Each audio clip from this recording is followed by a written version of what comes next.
नमस्कार, सत श्री अकाल, आदाब। कवि समाज रावत सर के सौजन्य से आज लाइव मैं आप सब लोगों के सम्मुख आया हूँ। उम्मीद करता हूँ कुछ पल आप मेरे साथ बिताएंगे। मित्रों, इस कोरोना महामारी की वजह से समाज के समुदाय के हर वर्ग पर असर पड़ा है और साहित्य भी इससे अछूता नहीं है। कवि लोग ठाले बैठे हैं। कवि सम्मेलनों का जो काम था वो बंद हो गया है। कवि अपने घरों में बैठकर के सृजन तो कर रहे हैं, लेकिन वो सुनाएं किसको? नई नई कविताएं तो बना रहे हैं, लेकिन श्रोताओं से उनका संपर्क नहीं हो रहा, इसलिए वे लाइव आते हैं।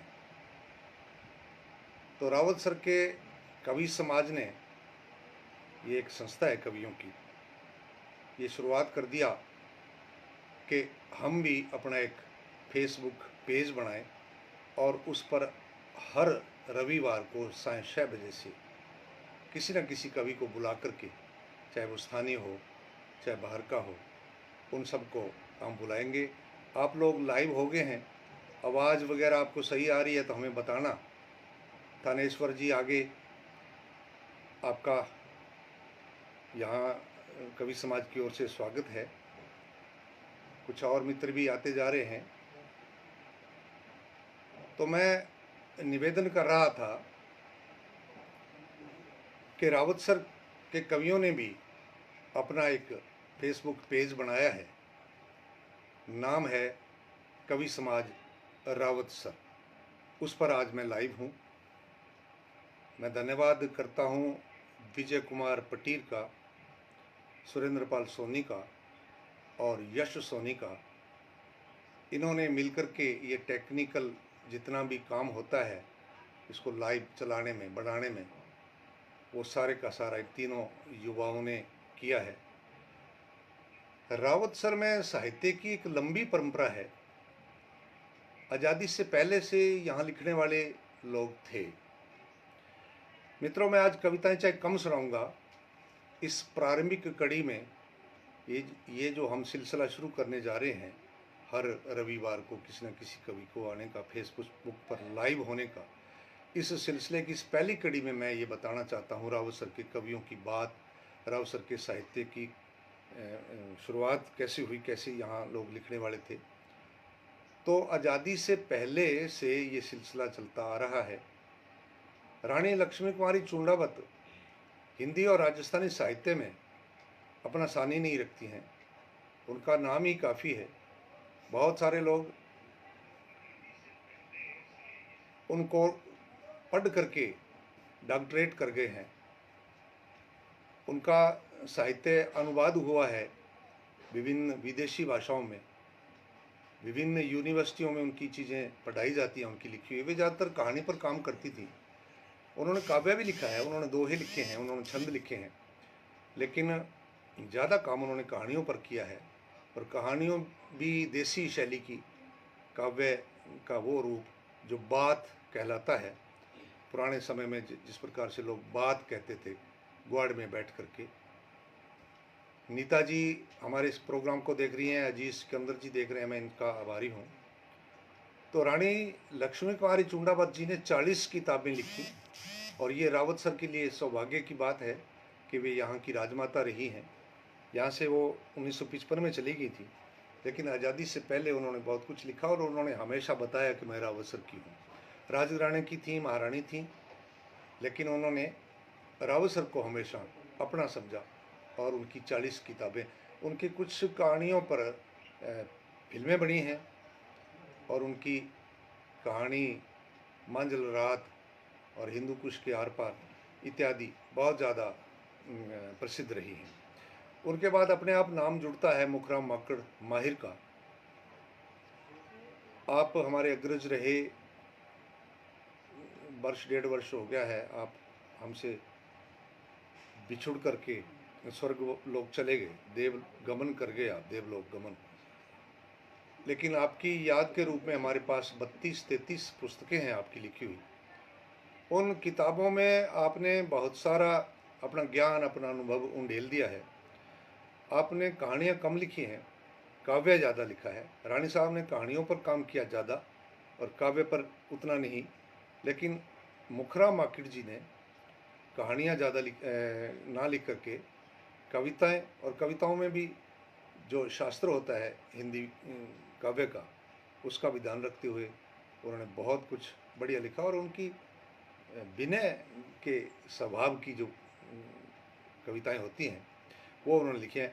उन्होंने लोगों के लिए नहीं लिखा, उन्होंने स्वांत सुखाए, वे हमेशा कहते थे मैं अपने लिए लिखता हूँ, स्वांत सुखाए साहित्य की रचना की।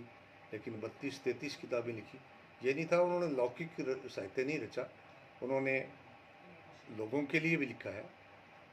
उन्होंने यात्रा वृत्तांत लिखे हैं, बड़े रोचक हैं और उनको पढ़ करके बड़ा ज्ञान मिलता है। उनके बाद जितेंद्र सोनी भारतीय प्रशासनिक सेवा के अधिकारी, इन दिनों नागौर में जिला कलेक्टर हैं। उनका नाम हम बड़े फ़ख्र के साथ लेते हैं। उनकी भी कई किताबें आ गई हैं और छोटी उम्र के उस साहित्यकार ने खूब नाम चमकाया है और अपना गूढ़ ज्ञान, अपना जो अनुभव उनको मिला, उस अनुभव को उन्होंने उसमें भरा है। उनके बाद विजय कुमार पटीर का नाम भी अपने आप जुड़ता है। उन्होंने साहित्य की बहुत सेवा की है। इस युवा साहित्यकार ने बुद्धम हिंदी साहित्य का इतिहास नाम से एक बहुत बड़ा ग्रंथ लिखा है। उसको विद्यार्थी स्कूलों में, कॉलेजों में पढ़ते हैं। भूकंप नाम की एक पुस्तक का राजस्थानी में अनुवाद किया है। काव्यधारा नाम से एक श्रृंखला प्रारंभ की है जो रावत सर और आसपास और पूरे राजस्थान और देश भर के कवियों को उसमें सम्मिलित किया है। उनकी रचनाएं संग्रह करके एक संकलन के रूप में काव्यधारा प्रथम, द्वितीय, तृतीय, ये 3 इसकी पुस्तकें आ गई हैं काव्यधारा की। और राजस्थानी में पहली बार किन्नर विमर्श पर काम इन्होंने किया है। ये समाज का एक उपेक्षित वर्ग माना जाता था, किन्नर समाज, लेकिन इन्होंने, डॉक्टर विजय कुमार पटीर ने उनको अपने लेखन से, अपने साहित्य से, अपने अनुभव से, अपने ज्ञान से वो उच्च स्थान प्राप्त प्रदान किया है। एक पुस्तक के रूप में भी ये उनका सारा विवरण जो है आने वाला है और शोध करके लिखा है। 25 काव्य संकलों में, 25 अलग अलग काव्य संकलनों में आपकी रचनाएं शामिल हैं और 25 ही शोध पत्र आपने अब तक पढ़ दिए हैं और सहायक आचार्य एसकेडी यूनिवर्सिटी में आप इस पद पर, सहायक आचार्य के पद पर रह रहे हैं, काम कर रहे हैं। इनके बाद नाम आता है हेतराम हरिराम जुड़वा भाई हिंदी। उन्होंने अपना नाम जुड़वा रखा हुए, जुड़वा भाई हैं, यहीं के हैं, हमारे विद्यार्थी हैं। हेतराम हरिराम ये 2 भाई हैं, लेकिन इन्होंने अपने नाम के साथ जो उपनाम होते हैं वो जुड़वा भाई हिंदी, हिंदी की बड़ी सेवा करते हैं और इन्होंने हिंदी पर लगभग 2 पुस्तकें अब तक प्रकाशित की हैं। मैं उन्हीं का नाम नहीं लेता जिन्होंने किताबें छापी हैं। बहुत सारे ऐसे हमारे साहित्यकार हैं इस समाज में, हमारे रावत सर के, जिन्होंने किताब नहीं लिखी, किताब नहीं छपवाई, लेकिन उनका जो साहित्य है वो अनमोल है। रणवीर सिंह गोदारा हमारे अग्रज हैं, हमारे बड़े हैं, आगीवान हैं। उन्होंने काफ़ी साहित्य रचा है, गद्य में भी, पद्य में भी, और वो यदा कदा हमारी महफिलों में आकर के अपनी बात काव्य के साथ रखते हैं। रंगलाल बिश्नोई, इनका भी अभी कोई संकलन तो नहीं आया, लेकिन रचनाओं का विशाल भंडार इनके पास है। इनकी कविताओं में नशा मुक्ति प्रमुख रूप से आती है और विनय भाव की कविताएं इनकी होती हैं। इनको हम संत कवि कह करके इनको हमेशा बुलाया करते हैं। और रंगलाल बिश्नोई के गले में सरस्वती विराजती है, बहुत अच्छा कंठ है इनका, बड़ी अच्छी मधुर आवाज़ है। उस आवाज़ के साथ ये सबके मनों पर, दिलों पर राज करते हैं। तो रंगलाल बिश्नोई जी की रचनाएं जो हैं वो हिंदी में और राजस्थानी में हैं, और सारी की सारी गेयता लिए हुए है, वो गाई जा सकती हैं। राजू सारसर यहाँ इस रावतसर के सीनियर स्कूल में अंग्रेजी के व्याख्याता हैं, लेकिन राजस्थानी और हिंदी में लिखते हैं। इनकी एक पुस्तक जूती नाम से कहानी संग्रह आ गया है। सुनील पंवार रावतसर के हैं, युवा हैं, अध्यापक हैं। इनकी भी एक पुस्तक एक कप चाय और तुम नाम से अभी आई है, और आने से पहले ही उस किताब की बहुत चर्चा हो चुकी है। सुभाष सोनिया नाम आप एनएम कॉलेज हनुमानगढ़ में पढ़ाते हैं, शिक्षक हैं। आपने साहित्य रचना चाहे कम स्तर पर की है, बहुत थोड़ा लिखा है, लेकिन जितना भी लिखा है वो बहुत गहरा लिखा है, बहुत सार्थक लिखा है। आपकी रचनाएं आप जब भी महफिलों में आते हैं, जब भी आप गोष्ठियों में आते हैं, सुनाते रहते हैं। रीना छिंपा रावतसर की बेटी हैं और राजस्थान प्रशासनिक सेवा में अधिकारी हैं। इन दिनों आप सरदार शहर में उपखंड अधिकारी हैं। तो रीना की पुस्तक तो नहीं आई, लेकिन संकलन उनके पास इतना है अपनी अच्छी कविताओं का कि एक पुस्तक आसानी से छप करके आ सकती है, और बहुत ही गहरा अध्यात्म उनकी रचनाओं में होता है। इनके साथ नीता अग्रवाल बहुत ही मधुर कंठ की कवित्री हैं, और ये हमेशा गा करके अपनी कविता का पाठ करती हैं, और इनकी भी एक पुस्तक आ चुकी है, और ये कवि सम्मेलनों में अक्सर आती जाती रहती है। गुरदीप रोलन रावतसर में इन दिनों नहीं रहते, इनकी भी एक पुस्तक आई थी, और ये अब रावतसर से चले गए। जब इनकी पुस्तक आई थी तब ये रावतसर में रहते थे। सत्यनारायण शर्मा खंडेलवाल, आप चाहे महफिलों में नहीं आते हैं, आप चाहे गोष्ठियों में नहीं आते हैं, आप कवि सम्मेलनों में नहीं जाते हैं, लेकिन जो स्वांत सुखाय रचना धर्म होता है उसको आप खूबी निभाते हैं, और आपकी अखबारों में, रसालों में कटिंग छपती रहती है। आपको फेसबुक पर भी हम लोग पढ़ते रहते हैं, और ये रचना धर्मी है। ओम प्रकाश जिलोया आनंद, आप भी बहुत बढ़िया लिखते हैं, हिंदी और राजस्थानी में समान रूप से लिखते हैं, और आपका जो विषय है वो नशा मुक्ति तो है ही, उसके साथ साथ आपने लौकिक रचनाएं भी बहुत बढ़िया की हैं। आप हास्य भी लिखते हैं, आप गंभीर चीज़ें भी लिखते हैं। राजेंद्र डूडी जी आए हैं, राजेंद्र डूडी जी का भी नाम मेरी सूची में है। आप भी बहुत बढ़िया लिखते हैं, आप शिक्षक हैं। ज़्यादातर यहाँ के कवि जो हैं वो शिक्षक हैं। ओम जिलोया आनंद भी अध्यापक हैं, व्याख्याता हैं पड़ोस के गांव में, और ये बहुत ही बढ़िया रचना कर्म करते हैं, बराबर रोज़ाना लिखते हैं, समाज सेवी हैं, बहुत बढ़िया बढ़िया काम करते हैं। पवन सुथार पीयूष, ये युवा हैं, अच्छा लिखते हैं। इंद्रचंद खटनावलिया, इंद्रचंद गा करके अपनी चीज़ बोलते हैं और अपने लिए ही लिखते हैं, वो ज़्यादा अपने लिखे का प्रदर्शन नहीं करते हैं, और जब भी कभी महफिल में आते हैं तो रंग जमा देते हैं अपनी आवाज़ के बलबूते। गुरतेज सिंह आए हैं, नमस्कार गुरतेज सिंह जी, आप हमारे प्रोग्राम को लाइव देख रहे हैं, बड़ा अच्छा लगता है, और भी बहुत सारे मित्र अब जुड़ते जा रहे हैं।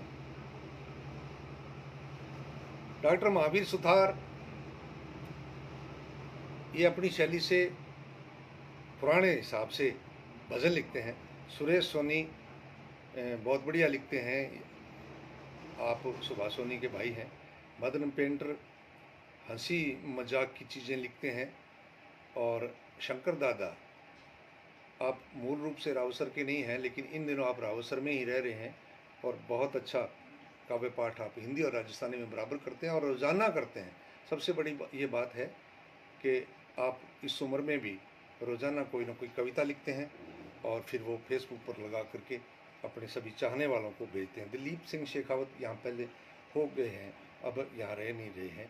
खुमाराम भाटी और इनकी पुत्री निशा भाटी ये पड़ोस के गांव में रहते हैं, लेकिन वहाँ से हर गोष्ठी में आकर के भाग लेते हैं। ये संभावनाओं के कवि, इनके पास बहुत सारी संभावना है। राजेंद्र डूडी जी, इनका मैंने जिक्र किया, आप पढ़ाते हैं और इसके साथ साथ आप साहित्य रचना भी करते हैं। गणपत स्वामी रावत सर के हैं, इनकी भी कुछ कविताएं थार सप्तक जो ओम पुरोहित कागद ने अपने संपादन में निकाली थी युवा और होनहार कवियों के लिए, उसमें इनकी रचना छपी हैं। चतुराम गरुड़ा ये व्योवृद्ध हैं, ये हमारे अग्रज हैं और ये भी अपने लिए कविता लिखते हैं और क्या जोरदार जब बोलते हैं, खूब जोरदार बोलते हैं। इंद्रपाल सुथार आप अध्यापक हैं, कवि हैं। अजीत सिकंदर पुलिस में हैं, युवा हैं, लेकिन इनके दिल के अंदर जो आग है वो शब्दों का रूप धारण करती है और जब कभी ये महफिल में आते हैं, हमारी गोष्ठियों में आते हैं, तो अपनी बात बड़े ही अपने अनूठे रूप से पहुंचाते हैं अपनी बात और निधड़क होकर के लिखते हैं। केसी बागोरिया, इनका भी एक उपन्यास आया है, रावत सर के हैं। ओम रंगीला कासनिया ये भी अपने लिए लिखते हैं, ज़्यादा अपनी कविताओं का प्रदर्शन नहीं करते हैं। ममता जी जुड़ी हैं, ममता जगदीश मेघवाल जी, आपका हम सम्मान करते हैं ममता जी, आप हमारे कार्यक्रम को देख रहे हैं। हमारे शंकर दादा जी जिनका मैंने नाम लिया, ये भी अभी लाइव हैं हमारे साथ, हमें देख रहे हैं और हेलो कर रहे हैं। ओम रंगीला के बाद विनोद सेवक, आप व्यवसायी हैं, लेकिन व्यवसाय के साथ साथ स्वांत सुखाए अपने लिए ये कविताएं करते हैं। पड़ोस के गांव में मंगल सिंह नाचीज हैं, इनकी विधा, इनका प्रिय जो विषय रहता है वो गज़ल रहता है और गज़ल बहुत डूब करके लिखते हैं और जब गा करके बोलते हैं तो मन हर लेते हैं, बहुत बढ़िया बोलते हैं। राजदीप निरंकारी ये भी युवा हैं। इनके साथ साथ हमारे पड़ोस के पल्लू से भंवरलाल उपाध्याय, इन्होंने इतिहास लिखा है पल्लू का। पड़ोस के गांव दनियासर में थालोड़ बलराम, इस लड़के की मैं ज़रूर बात करूंगा। ये सेना में अधिकारी हैं और अपने पूरे अंचल में ही नहीं, मैं राजस्थान के उन लोगों में उनको शुमार करूंगा जिन्होंने अंग्रेजी में उपन्यास लिखा। डाइवर्जन ऑफ डेथ इस नाम से इन्होंने पिछले साल की जो उपन्यास आया, उस उपन्यास ने रिकॉर्ड तोड़े हैं बिक्री के और ये हमारे पड़ोस के हैं, अभी कुछ दिन पहले ही मिल कर के गए हैं। पवन अनाम आप बर्मसर के हैं, संभावनाओं से भरे हैं, युवा हैं। हसन रजा कविता नहीं लिखते लेकिन गद्य लिखते हैं और इनकी गद्य लिखने की शैली भी एक अनूठी शैली है। मैंने कुछ मेरे पत्रकार भाइयों का भी जिक्र करना है। वैसे तो संवाददाता जो होते हैं, पत्रकार होते हैं, वो संवाद लेखन का काम करते हैं, लेकिन ओम पारिक साहित्य लेखन भी करते हैं।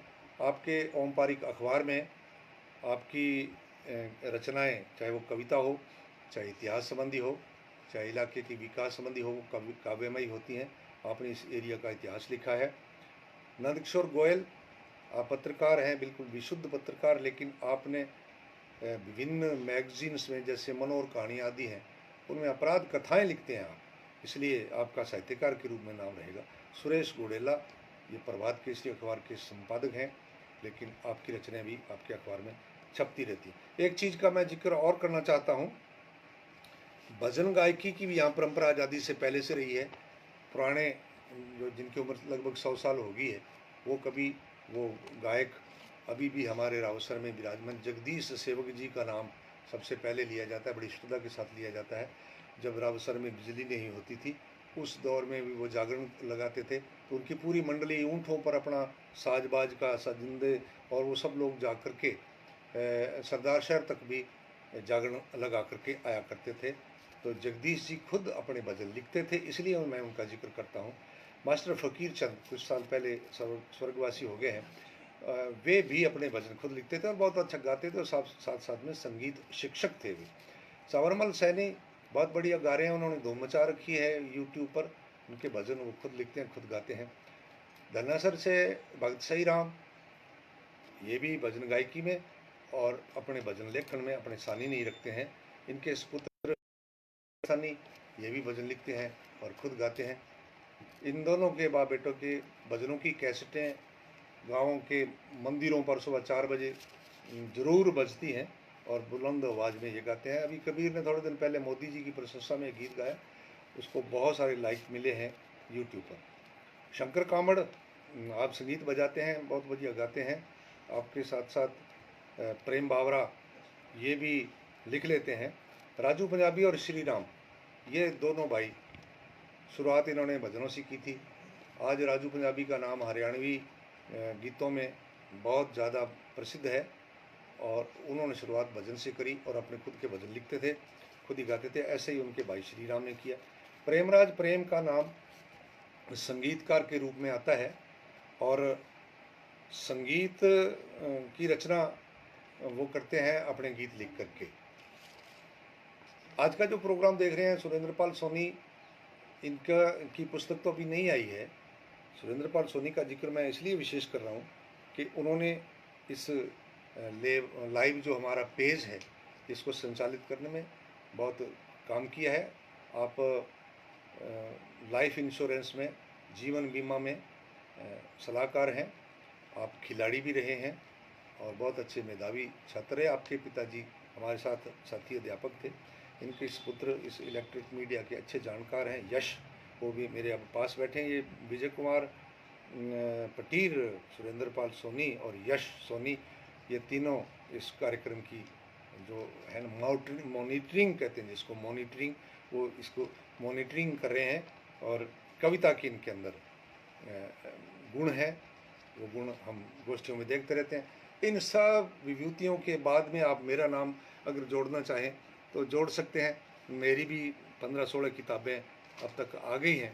अब समय मैंने, क्योंकि आधा घंटे का ये समय है हमारा, ये काफ़ी समय इसमें निकल गया, लेकिन फिर भी मैं आपको एक आध कविता व्यंग की आपको सुनाना चाहूँगा। क्योंकि मैं चाहे हास्य की कविता सुनाता हूँ वो तो मैं परहिताय सुनाता हूँ, पर जब व्यंग की बात आती है वो मैं स्वांत सुखाए अपने लिए सुनाता हूँ। तो एक मेरी बहुत पुरानी कविता है, अमर बेल नाम से। अमर बेल, इसको आप ज़रूर सुनेंगे तो इस पर मंथन भी करेंगे तो आपको अच्छी लगेगी। कि पंडित जी मंदिर के पिछवाड़े एक पेड़ के नीचे तुलसी की चौपाइयों का प्रपाठ कर रहे थे। अपनी रचना खुद की सुनानी तो पाठ होता है, रचना पाठ, और किसी दूसरे की रचना सुनानी वो प्रपाठ कहलाता है। तुलसी की चौपाइयों का प्रपाठ कर रहे थे। पराधीन सुपने हूँ सुख नाही, पराधीन सुपने हूँ सुख नाही। तभी ऊपर से आवाज़ आई, पंडित जी झूठ कह रहे हो। सब ने ऊपर देखा, पेड़ ठूंठ बनता जा रहा था और उस पर आश्रित अमरबेल इठला रही थी। ये आज के ज़माने की बात है। और पेड़ की बात मैं और करूं, ये भी एक व्यंग है कि जंगल के सबसे पुराने पेड़ को हैरानी थी, हैरानी ही नहीं परेशानी थी कि हमारे पेड़ों की शाखाओं पर उल्लू आते हैं, हमारे पेड़ों की शाखाओं पर उल्लू आते हैं और वे दूसरों को उल्लू बनाने के मंसूबे बनाते हैं। जंगल के ठेकेदार ने जंगल का कर दिया सफाया, कटे हुए पेड़ों ने भी जश्न मनाया कि चलो अब उल्लुओं से तो पीछा छूटा। उनका यह मुगालता था झूठा, क्योंकि वो सारी कटी हुई लकड़ियां राजधानी भिजवाई गई थी, क्योंकि वो कटी हुई लकड़ियां राजधानी भिजवाई गई थी और उनसे संसद भवन की कुर्सियां बनाई गई थी। ये ऐसी चीज़ें व्यंग की होती हैं, मन को अच्छी लगती हैं। और थानेश्वर शर्मा जी ने कुलड़िए की बात करी है। थानेश्वर शर्मा जी को भी मैं रावत सर का मानता हूँ, क्योंकि आप हमारे यहाँ के ग्रुपों के साथ, हमारे साहित्यिक ग्रुप सरस्वती संस्था के साथ जुड़े हुए हैं और आप जब भी अपनी कोई रचना लिखते हैं वो यहाँ भेजते हैं। हमारे ग्रुप में पहले प्रकाशित होती है आपकी रचना। वैसे तो आप उस गांव के हैं जहाँ बच्चा बच्चा लिखता है, लगभग 200 लिखारे वर्तमान में वहाँ से लिख रहे हैं। वो गांव है परलिका, बड़े बड़े नामवर लोग वहाँ से हुए हैं। थानेश्वर जी उस गांव के हैं, लेकिन वो हमारे साथ जुड़े हुए हैं। तो आपने फरमाइश की है कि कुलड़िया कविता सुनाओ, वो मैं कविता आजकल सुनानी बंद कर दी है, उसकी जगह पर दूसरी बहुत है। लेकिन वो एक कालजयी रचना हो गई हमारे साथ मंगल सिंह नाचित जी भी जुड़ गए हैं। आपने अमरबेल की सराहना की है, तो ये चीज़ें मैं आपको सुना चुका हूँ, क्योंकि ये जो रचनाएँ होती हैं व्यंग की, वे कहीं गहरे तक असर छोड़ती हैं। मैं आपको एक और नई रचना सुनाऊं कि राशन कार्ड नाम से मेरी रचना है, ये फेसबुक पर आपने पढ़ी होगी कि राशन कार्ड बनाने वाले दफ्तर में नए कार्ड बनाने का आदेश आया। अफसर ने सारे कर्मचारियों को बुलाया और समझाया कि नेकी की शुरुआत घर से होती है। नेकी की शुरुआत घर से होती है, पहले अपने कार्ड बनाओ। जब पास करने वाला मैं हूँ तो सब 5-7 नाम ज़्यादा लिख कर लाओ। नेता लोग भी देश की लुटिया डुबोते हैं, हम तो इस बहती गंगा में हाथ धोते हैं। बाबू गए, फटाफट फार्म भरकर लाए, सब ने खूब फर्जी नाम चढ़ाए। किसी ने मरा बाप जिंदा दिखाया, किसी ने साले को भाई बनाया। मज़े की बात तो यह है कि सफाई कर्मचारियों ने भी नौकरानी रखना बताया। जुड़वा बच्चे होना तो सबने लिखाया। नई उम्र का एक नया बाबू सबके बाद में आया। नई उम्र का एक नया बाबू सबके बाद में आया। वो 5 बच्चों का परिवार लिख कर लाया। देखकर अफसर तमतमाया, डरपोक मूर्ख अकल के कच्चे, क्या लिख कर लाया है, सिर्फ 3 बच्चे, बाकी सब तिगड़े चौगड़े नाम लिख कर लाए हैं। मुझे ही देख, असल में मेरे 2 बच्चे हैं, मैंने 8 दिखाए हैं। वो बाबू बोला, यह तो साहब अपनी अपनी हिम्मत की बात है, मैं तो हालात का मारा हूँ। वो बाबू बोला, साहब यह तो अपनी अपनी हिम्मत की बात है, मैं तो हालात का मारा हूँ। आप सबकी शादी तो हुई है, मैं तो अभी कुंवारा हूँ। तो इस प्रकार से हमारे साथी जुड़ते जा रहे हैं। राजू शर्मा जी हमारे साथ हैं और कैलाश शर्मा जी ने उल्लू वाली कविता को बड़ा अच्छा सराहा है। मैं एक और व्यंग रचना आपको सुनाता हूँ कि अनपढ़ पत्नी पति से बोली, ये कोरोना चीन ने फैलाया है। घर में यूं बातें चल जाती हैं। अनपढ़ पत्नी पति से बोली, ये कोरोना चीन ने फैलाया है। पति बोला, सुनने में तो यही है। फिर बोली, चीन से हमारी लड़ाई होने वाली है। पति बोला, बस अब उसकी धुनाई होने वाली है। पर तू तो मोहल्ले की पत्रकार है, चुगली चांटी ही तेरा कारोबार है। अंतर्राष्ट्रीय सीमा पर कब जा आई, नुक्कड़ वाली दुकान पर तो कभी जाती नहीं, और लद्दाख का चक्कर कब लगा आई। वो बोली, मजाक छोड़ो और देश के प्रति फर्ज को निभाओ। वो बोली, मजाक छोड़ो और देश के प्रति फर्ज को निभाओ, फटाफट जाकर फौज में भर्ती हो जाओ। पति बोला, मैं अच्छा कमाता हूँ, शाम को घर आ जाता हूँ, फिर भी तुझे नहीं सुहाता हूँ। वो बोली, वो बात नहीं है, फूल तो कांटों में भी खिलते हैं। वो बोली, वो बात नहीं है, फूल तो कांटों में भी खिलते हैं। देश पर शहीद होने वाले फौजी को 1 मुरब्बा ज़मीन और 50 लाख मिलते हैं। मेरे भी मन की कली खिल जाएगी। असल बात ये है, मेरे भी मन की कली खिल जाएगी, विधवा कोटे से नौकरी मिल जाएगी। तो पति बोला, तुझे नौकरी चाहिए, तुझे ही भिजवाएंगे। तुझे नौकरी चाहिए, तुझे ही फौज में भिजवाएंगे, हम तो रणवा कोटे से कोई जुगाड़ लगाएंगे। तो इस प्रकार से ये मजाक मजाक में कहीं ना कहीं गहरी टीस की बात होती है। हमारा समय तो वैसे पूरा हो गया है, पर हमारी इस यहाँ तो मेरे को सही दिखाई दे रहा है। राजू शर्मा जी वाह लाजवाब कह रहे हैं, और हमारे कृष्ण मटोरिया जी हमारे मित्र हैं। जग्गा जी गहलोत आप भी लिख रहे हैं। चौकीदार संदीप हमें देख रहे हैं। संदीप भी बहुत अच्छा होनहार विद्यार्थी रहा है हमारा, इन दिनों वकील हैं और कविता में भी देखते हैं और राजनीति को भी संभालते हैं, पूर्व पार्षद हैं। एक कविता मैं आपको और सुना करके हंसी मजाक की, और फिर क्योंकि हमारा समय तो जो लिमिट होती है समय की, वो मैं उसका सम्मान करूँगा। आणदेव लिख रहे हैं थानेश्वर शर्मा जी के आणदेव। एक राज की बात आण देते हैं, राज की बात हिंदी कविता है। तो दोस्तों की महफिल में एक पति बोला, मेरी पत्नी से मेरी बहुत बनती है, या मान लो कि गहरी छनती है, मेरा कहना कभी मोड़ती नहीं है, बात बात पर दिल तोड़ती नहीं है। दूसरा दोस्त बोला, ये सब कहने की बातें हैं, बनती किसी की नहीं है, सब धक्का दिखाते हैं, घर में बिगी बिल्ली है और बाहर शेर बन जाते हैं, असलियत कुछ और होती है, एक्टिंग दिखाते हैं। वो बोला, मेरी पत्नी तो हर सुख दुख में साथ निभाती है, मैं उसे आधी रात को जगाकर कह दूं कि डार्लिंग गर्म पानी चाहिए तो वो गर्म पानी की बाल्टी लाती है। दूसरा बोला, बनने बनाने के बीच गर्म पानी का क्या फंडा है। बात भी सही है, बनने की बात करें, बनने बनाने के बीच में गर्म पानी का क्या फंडा है। उल्लू, तू यह क्यों देखता है कि पानी गर्म है या ठंडा है। आधी रात को उसे क्यों तकलीफ देता है, गर्म पानी की बाल्टी क्या सिर में लेता है। वो बोला, मैंने उसे ठोक कर कह रखा है, सर्दी की रात में ठंडे पानी से बर्तन धोने में मुझे मुश्किल आती है। असली बात उसने बता दी कि मैंने उसको ठोक कर कह रखा है कि सर्दी की रात में ठंडे पानी से बर्तन धोने में मुझे मुश्किल आती है, और वो भी कहती है कि गर्म पानी से धोने में बर्तनों में चमक आ जाती है। दूसरे दोस्त भी हंसे, अपना अपना अनुभव साझा कर बोले, अरे तू भी बर्तन हमारी तरह रेत से मांजा कर। तो इस प्रकार से ये हमारी कुछ हास्य की रचनाएं हैं। चलो एक रचना वैसे और मेरे जो मित्र बैठे हैं वो कह रहे हैं कि एक रचना और सुनाओ।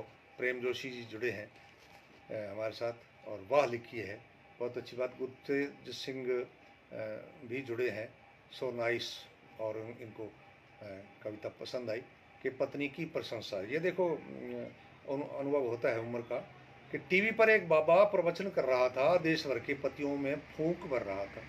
आजकल बाबे टीवी पर बहुत मिलते हैं। राजू शर्मा जी आए हैं और लिखा है कि हकीकत बयान कर दी आपने। टीवी पर एक बाबा प्रवचन कर रहा था, देश भर के पतियों में फूंक भर रहा था कि हर पत्नी जब पति को खाना बनाकर खिलाती है, बदले में प्रशंसा के 2 शब्द चाहती है। उसके बनाए खाने की बड़ाई में कुछ बोल दिया करो, गृहस्थी की कड़वाहट में मिश्री घोल दिया करो। एक पति ने सोचा, मेरे वाली जो मुंह फुलाए रखती है, आसमान सिर पर उठाए रखती है, शायद वो भी प्रशंसा की मारी है, शायद वो भी प्रशंसा की मारी है, और मैं समझ रहा था ये खानदानी बीमारी है। दोपहर को खाने में पत्नी 2 परांठे लेके आई। दोपहर को पत्नी खाने में 2 परांठे लेकर आई। देखते ही पति ने शुरू कर दी बढ़ाई, वाह वाह क्या नरम है, क्या खस्ता, क्या गर्म है, बनाने वाली की तरह हसीन है, उसी की तरह नमकीन है, जी करता है उसकी रसोई में जाकर झूम लूं, ये परांठे बनाने वाली के हाथों को चूम लूं। पत्नी ने गुस्से में थाली उठाकर फेंक दी और जमाई 2 लात, बोली, लंपट बेशरम, दिखा दी ना औकात। 10 साल से तेरे साथ हूँ, फिर भी मेरी खूबसूरती तुझे नजर नहीं आई। 10 साल से मैं तेरे साथ हूँ, फिर भी मेरी खूबसूरती तुझे नजर नहीं आई। आज पड़ोसन के 2 परांठे बच गए थे, उसने मुझे दे दिए, मैंने तुझे दे दिए, और बढ़ाई पर बढ़ाई। कई बार आदमी प्रयास करता है और वो प्रयास उसके उल्टे हो जाते हैं। और फ़ोन की भी मैं बात करना चाहूँगा, और मेरे ख्याल से मुझे इस एक कविता के बाद में रुखसत लेनी चाहिए कि ये राजस्थानी की कविता मैंने अब तक सुनाई नहीं ना, आप कह रहे होंगे। सुरेंद्र पाल सोनी लिख रहे हैं, धन्यवाद। और राजू शर्मा भूरी वाली कविता की बार बार, भाई मित्रों मैंने वो कविता आजकल सुनानी बंद कर दी है, क्योंकि उसका अब कोई सार नहीं रहा। वो 40-45 साल पहले थी। भागीरथ रेवाड़ साहब आए हैं, बहुत बढ़िया, आप रेडियो से रिटायर हुए और बड़े बरसों तक आपने सूतगढ़ में हमारे इस इलाके के श्रोताओं को अपनी सेवाएं दी है। मैं आपका बहुत बहुत धन्यवाद करता हूँ।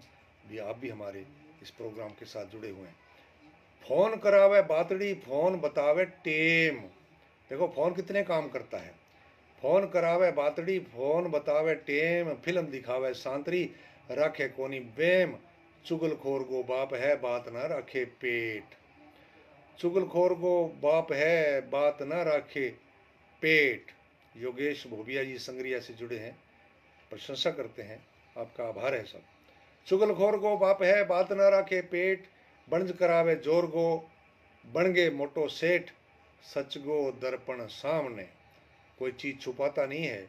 सच गो दर्पण सामने देवे फोटो खींच, पाठशाला है झूठ की लियो आंखियां मीच। लोग फोन करके पूछते हैं कहाँ है, और वो कहता मैं तो दिल्ली हूँ, होता अपने खेत में है। तो गुरतेज सिंह जी फिर द्वारा फरमाइश कर रहे हैं कुलड़िया, क्योंकि वो कविता, चलो मैं कुछ लाइनें उसकी सुनाऊंगा। सच को दर्पण सामने देवे फोटो खींच, पाठशाला है झूठ की लियो आंखियां मीच। टिंगर टिंगरी बिगड़िया नेट बिन नहीं जरांद। जरांद शब्द पंजाबी में भी जरांद ही कहा जाता है, राजस्थानी में टिकाव ने कहे कि तन टिकाव को नहीं आवे तन जरांद को नहीं आवे। टिंगर टिंगिरी बिगड़िया नेट बिन नहीं जरांद, आ तो खारो जद लगे घर में गाले रांद।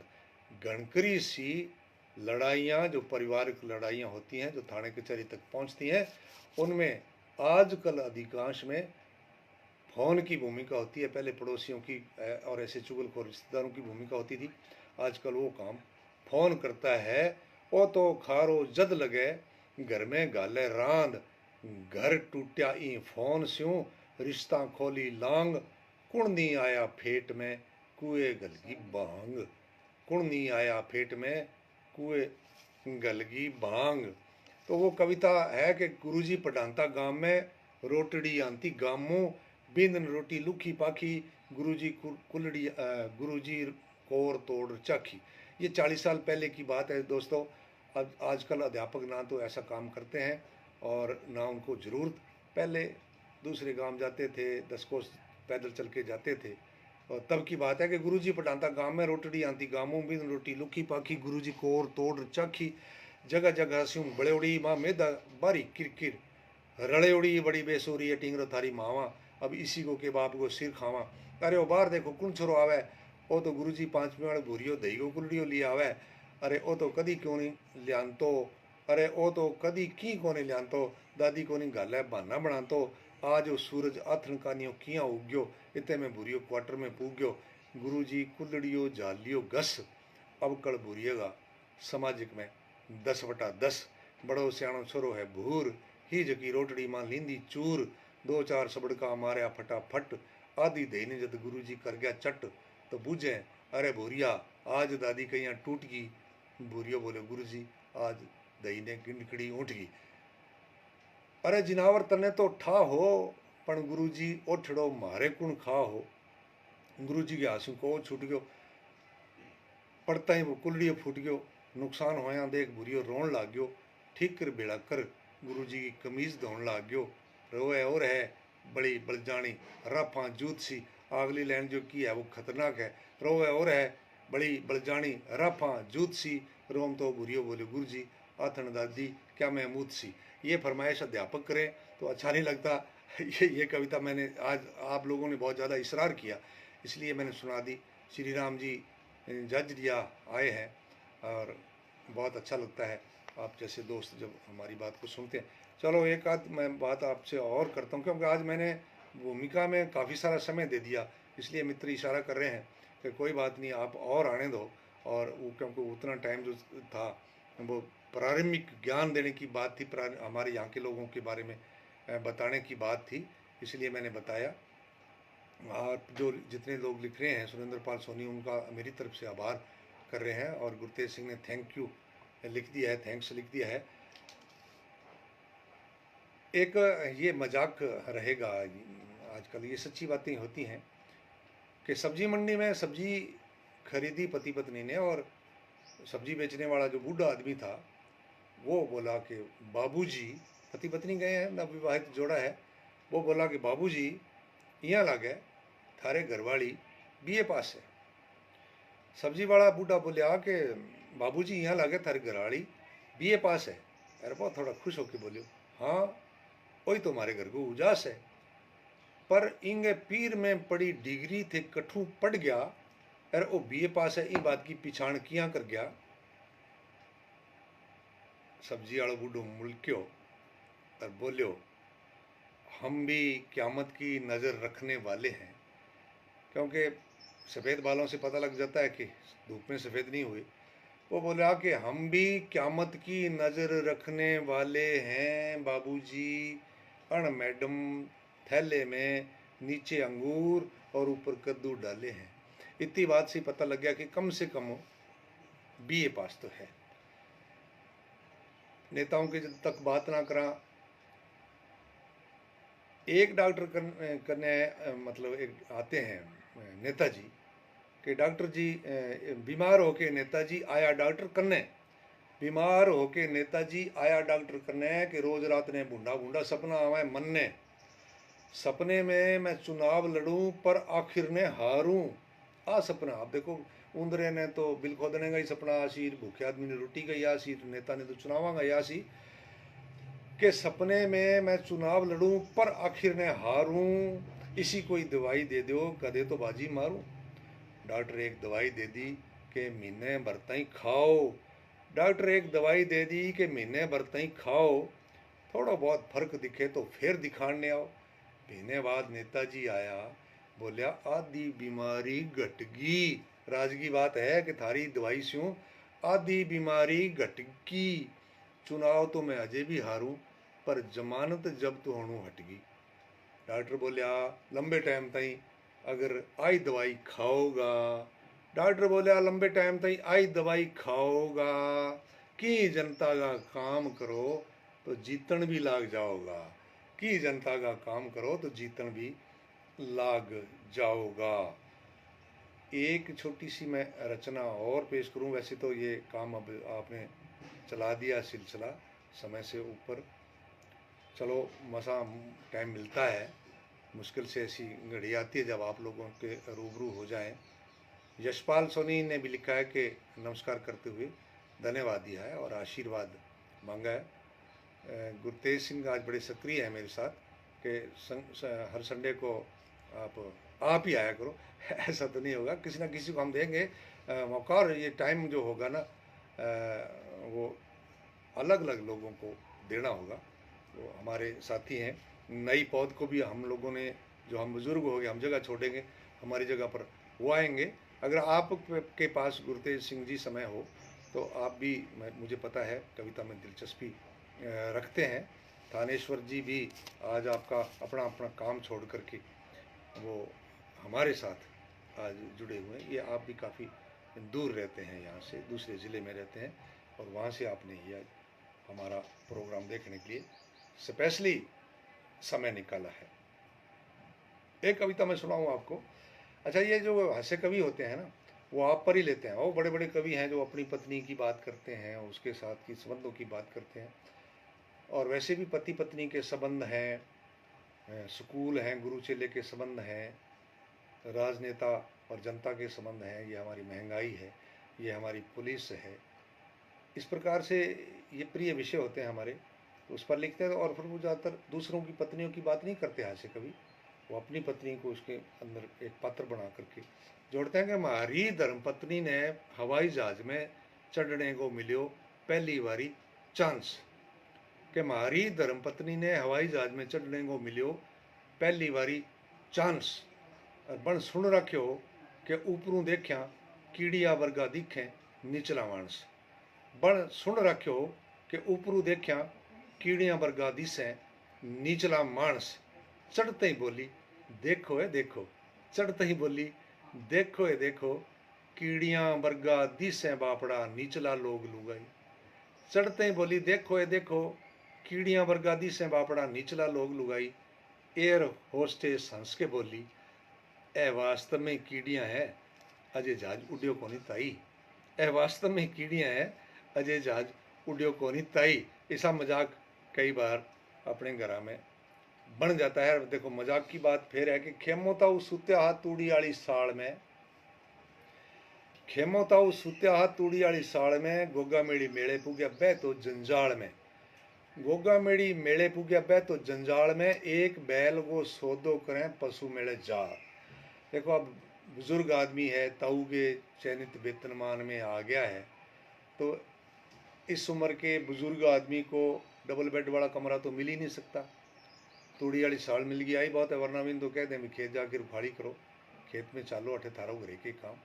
अच्छा, फिर किसान आदमी ने, एक जिम्मेदार आदमी ने, एक खेती खड़ा आदमी ने जगह सपना सी बे भी खेतां का जमीन का पानी टूट गयो, आंधी आ गई, टिड्डी आ गई, सांप लड़ गयो, आदि आदि ई प्रकार का सपना सी बिने कदी को नहीं आवे कि सोनिया गांधी के सागे हाथ मिलाया या बांगे घरे आप मेहमान बनया, बांगे सागे जिम्या, ई प्रकार की बात कदे को नहीं बनेगी। बाने तो सपना सी आपकी खेती का। तो एक बैल को सौदो करें, पशु मिले जार, दलाल देवे 300, ताऊ मंगे 1000, 300,000 बिचाड़े हुई, 300,000 बिचाड़े हुई खींचा तानी, इते में ताऊ की जाग खुलगी की आनी ना जानी, इते में ताऊ की जाग खुलगी की आनी ना जानी। ताऊ देखियो अरे घरी सुत्या के हुई रे आ। ताऊ सोचो, बीच में फोन की थोड़ी सी समस्या हो जाती है, मित्र प्यारे कर लेते हैं और बंद करना चाहिए था अपने को। ये कविता मैं दोबारा शुरुआत करता हूँ कि ताऊ सुत्या हथूड़ी वाली साल में, गोगा मेड़ी मेले पुग्या बह तो जंजाल में, एक बैल को सौदो करें, पशु मेले जार, दलाल देवे 300, ताऊ मंगे 1000, 300,000 बिचाड़ी हुई खींचा तानी, इतने में ताऊ की जाग खुलगी की आनी ना जानी। ताऊ देख्या रे घरी सुत्या के हुई रे आ, ताऊ देख्या रे घरी सुत्या के हुई रे आ। दूसर जाई मुंह पर ले हाथ बार काट, बोलिया लिया रे 300 ही पकड़ा। भाई जानते चोर का झिंटा ही सही, तो वो तो फिर सपना ही होता है, और सपने में वो चीज़ें बनती नहीं है जो अपने मन से हमने सोची होती है। और फिर एक मजाक की बात, धीरे धीरे ये सिलसिला चल पड़ता है। बहुत पुरानी बात है, मैंने बहुत जगह सुनाई है कि बेरोजगारी के टाइम की बात है कि इंटरव्यू देने खातर जयपुर जान लाग रहा हमें। एक बार रेलगाड़ी पर जाया करता, आजकल तो बसां स्लीपर बसां चलती हैं अपने पूरे शहर की, हर एक मंडी से जयपुर जाती हैं। तब शाम के समय एक गाड़ी आती थी गंगानगर से, और वो कोयले वाला इंजन होता था। जब तक अगले दिन पहुंचते 12-13 घंटे के बाद जयपुर, तो अपनी खुद की शक्ल पहचानी नहीं जाया करती थी, काले हो जाते थे लोग, रेत से भर जाते थे। तो उस समय की बात है कि बेरोजगारी के ज़माने में इंटरव्यू देने खातर जयपुर जान लाग रहा हमें एक बार, और सागे एक दोस्त बड़ा कलाकार, सागे एक दोस्त बड़ा कलाकार मने बोलियो भीड़ देख घबराई ना, अरे चाहे की हो जाए तू उतर जाई ना। हनुमानगढ़ जंक्शन रात की गाड़ी खूब हो भीड़ भड़का, हनुमानगढ़ जंक्शन रात की गाड़ी खूब हो भीड़ भड़का, और मैं भी चढ़ गया सवारियां सागे होंता धक्कम धक्का। मेरे ले दोस्त रबड़ को सांप जोड़े मुंह निकालियो, मेरे ले दोस्त रबड़ को सांप जोड़े मुंह निकालियो, सांप सांप को शोर करे और ऊपर उछालियो। सवारियां फटाफट उतर गई, कर गई डिब्बा खाली। जब सांप की बात आई तो सारा लोग भाज गया। सवारियां फटाफट उतर गई, कर गई डिब्बा खाली, दो ही दो मैं रह गया हंसिया मार के ताली। शीशा बारी खिड़की बंद कर यार गुद्दड़ बिछा लिया, शीशा बारी खिड़की बंद कर यार गुद्दड़ बिछा लिया। पड़ता ही नींद आ गई जने गंगा जी नहा लिया। सुबह चाय गरम की आवाज़ आई, सुबह चाय गरम की आवाज़ आई तो सोचो सीख कर आयो। जो लोग उस रेलगाड़ी से सफ़र करके जयपुर गए हुए हैं उनको पता होगा जी, उनको याद होगा कि सीकर जब जाते थे तो सुबह दिन उगने वाला हो जाता था, चाय पीने का समय हो जाता था। सुबह चाय गरम की आवाज़ आई तो सोचो सीकर आयो। शीशो ऊंचा करके चाले ने कने बुलायो, और इं ही पिताण खातर बुझ लियो कौन सा टेशन आया, इं ही पिताण खातर बुझ लियो कौन सा टेसर आया। वो मेरी ट्यून में बोलियो हनुमानगढ़ जंक्शन भाया। मैं कहो क्यों मजाक करे, बठू तो मैं रात ही चढ़ गयो। मैं कहो क्यों मजाक करे, बठू तो मैं रात ही चढ़ गयो हो। वो बोलियो भाई जी वो डिब्बो काट के न्यारो कर रखियो है, रात ही में एक सांप बढ़ गयो हो। तो खुद के साथ ज़्यादा जो होशियारी करते हैं उनके साथ इस प्रकार से हो जाता है।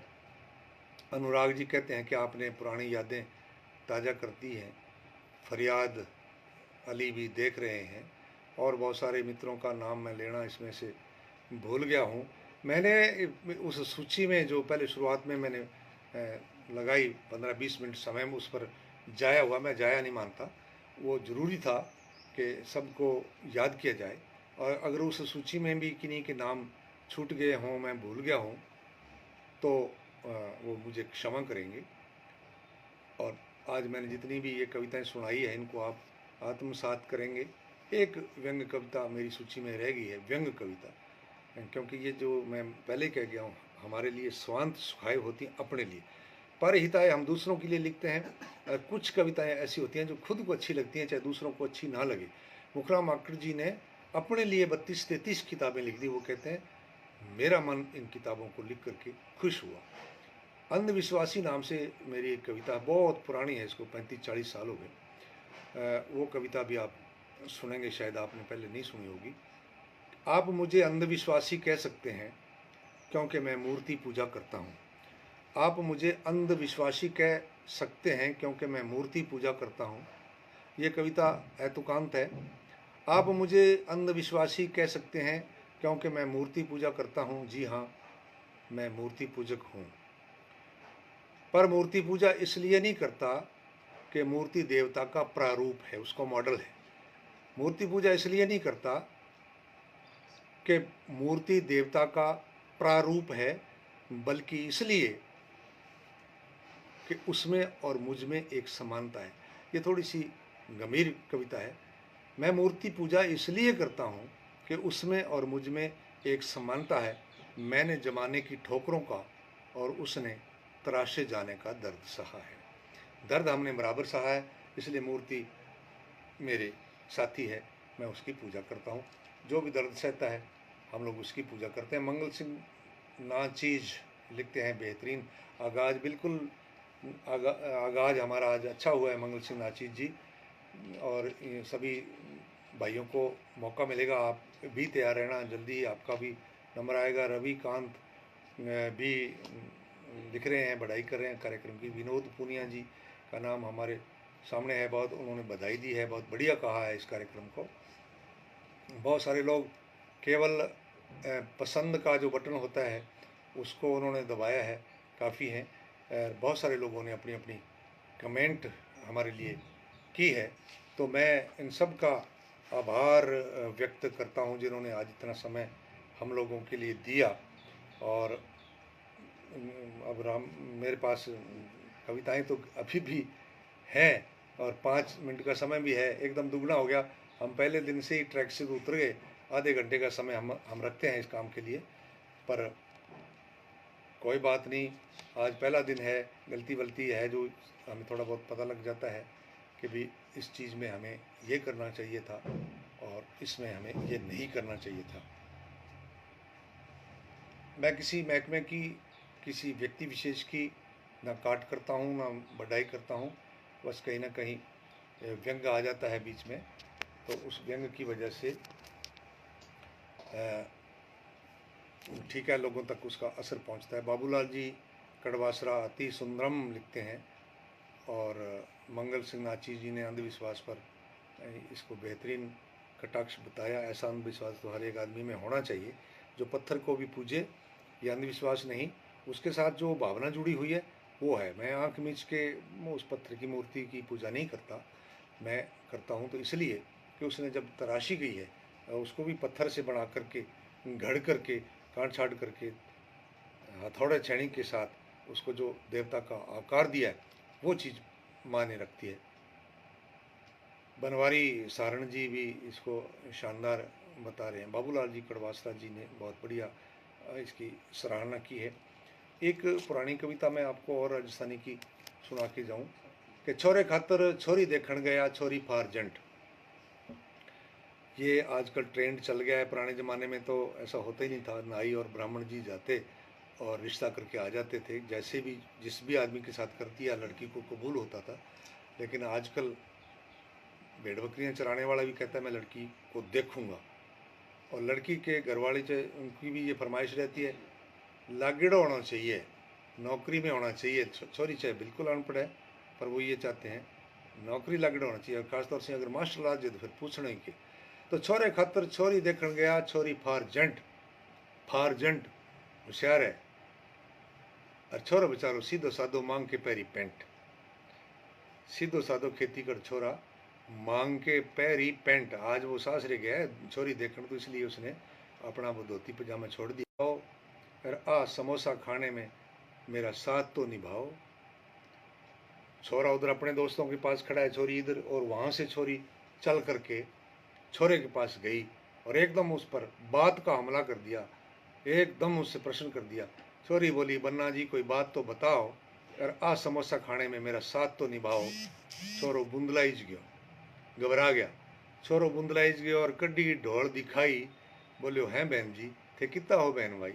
एकदम हमला कर दे तो ऐसी बात ही निकलती है कि हैं बहन जी थे कितना हो बहन भाई। छोरी माथे पर हाथ मारया कि तेरा तो बेड़ा पार हो गया। छोरी माथे पर हाथ मारया कि तेरा तो बेड़ा पार हो गया, अब तई तीन हाव तने मिला के चार हो गया। ये चीज़ें होती हैं मजाक की। नाची जी फिर लिखते हैं कि ईश्वर पर विश्वास होना लाजमी है, और अंधविश्वास और विश्वास में जो फर्क होता है उसको हम भूल गए हैं। बिल्कुल ऐसा हमें उस फर्क को थोड़ा याद रखना है कि हम क्या हैं और ईश्वर क्या है।